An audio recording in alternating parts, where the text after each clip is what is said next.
Namaskaram.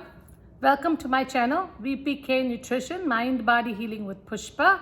In today's episode, I'm going to be talking about the fourth limb of yoga, pranayama or controlled breathing or yogic breathing and its benefits. Stay tuned.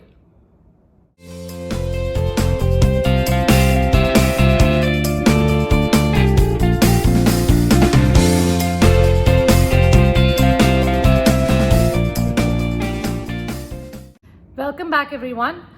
In today's episode, I'm going to be talking about pranayama, the fourth limb of yoga. We already covered the first three limbs, and please make sure you watch some of those. Again, in pranayama, it is actually a Sanskrit word, a combination of prana and ayama. So prana, the word means loosely translated breath or respiration in modern terminology, but really it is much more. It is a vitality, it is the life energy or the life-giving force within us, which gives us that energy to function and also keep our body balanced. Now, the prana is the one that connects the physical body with the subtle body, which consists of the mind and the intellect. So, unless the two are connected seamlessly, you're not going to feel very balanced or healthy. Ayama means extension or stretching of the breath. So, pranayama means stretching of the breath. Now, yogis believed that we are all born with a certain number of breaths when we are born. Now again, what does that mean? So we are only given a certain number of breaths for our lifetime. So they believe that if you stretch your breath per minute, fewer breaths per minute by taking deep breaths, then you can actually increase your longevity and also keep yourself healthy, balanced, and energized enough to do what we need to do in our lives. There are three parts to our breath. One is inhalation, which is called puraka or filling up. Then there is rechaka, which is exhalation, letting go of the breath and deflating the lungs. And then the third one is called kumbhaka. Kumbhaka means holding the breath. So when you inhale and hold it, and kumbha means pot. So when you hold it in your lungs and kind of fill up all the way to the belly, it is called kumbhaka. Now the kumbhaka itself has two parts to it. There is antar kumbhaka, where you're taking in the breath and holding it. And there is bahya kumbhaka, after complete inhalation, exhalation takes place. So these are the three parts, and some of these things are very useful to know when we start doing pranayama. And again, there are several types of pranayama, and I will do a separate video talking about each one of those.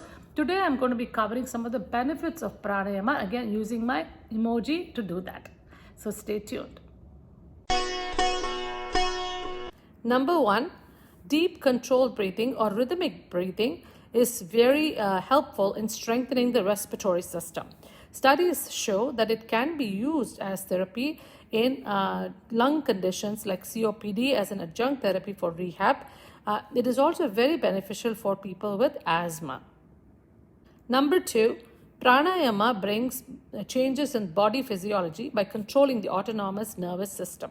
So it helps to soothe the nervous system. So it can help a lot of conditions mentally which are caused by vata imbalance like anxiety, nervousness, fear, and even depression, and a lot of emotional issues that keep us unbalanced or ungrounded.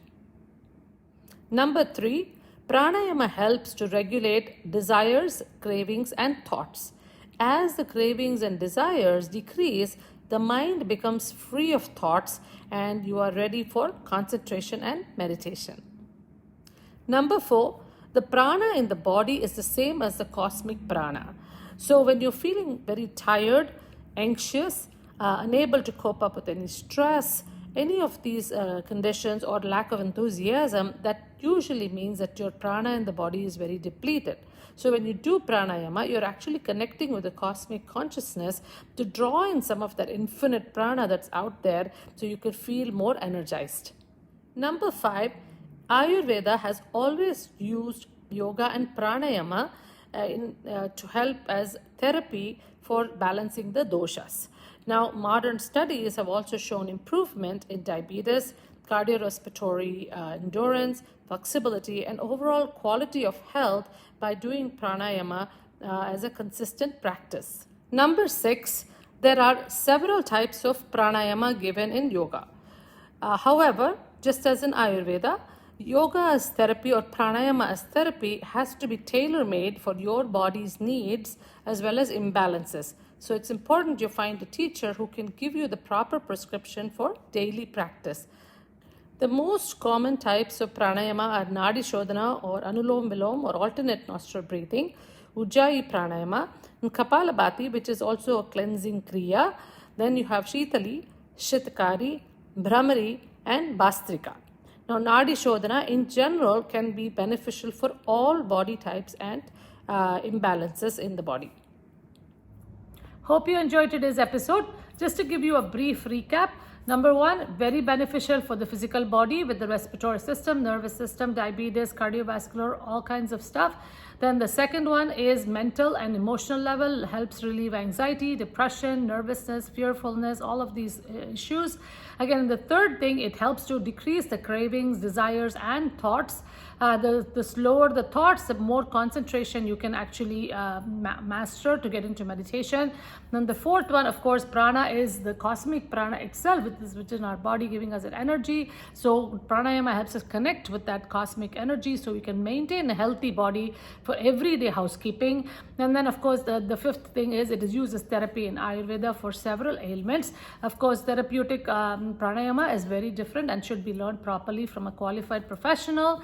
There are also different types of pranayama, which I will cover in a different video.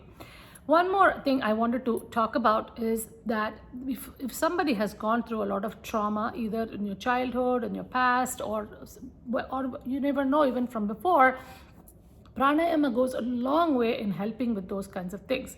A lot of time people go to therapy and talk about it and talk about it and talk about it, and you always feel like, your mind is always trying to fight something from the past or try to block it or whatever. So really, some certain things you cannot really bargain with the mind to get rid of it. You kind of have to go beyond the mind, and that is where pranayama is so effective, because it goes to the subconscious level, cleanses a lot of the things, removes a lot of the impurities that you're holding on to so deep down, and then helps you connect the body and the mind so you feel more grounded and balanced.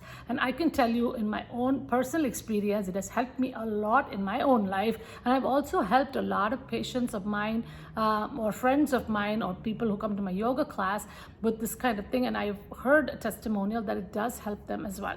So definitely find a good teacher and make this a regular practice. And then I will make a video of all the different types and also share a demo video that I have created, and I'll put the link in the description.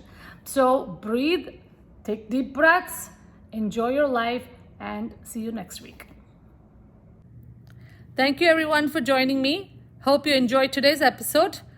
Please like it, subscribe, and share this video with others who might be benefited. Have a wonderful week ahead, and see you next week.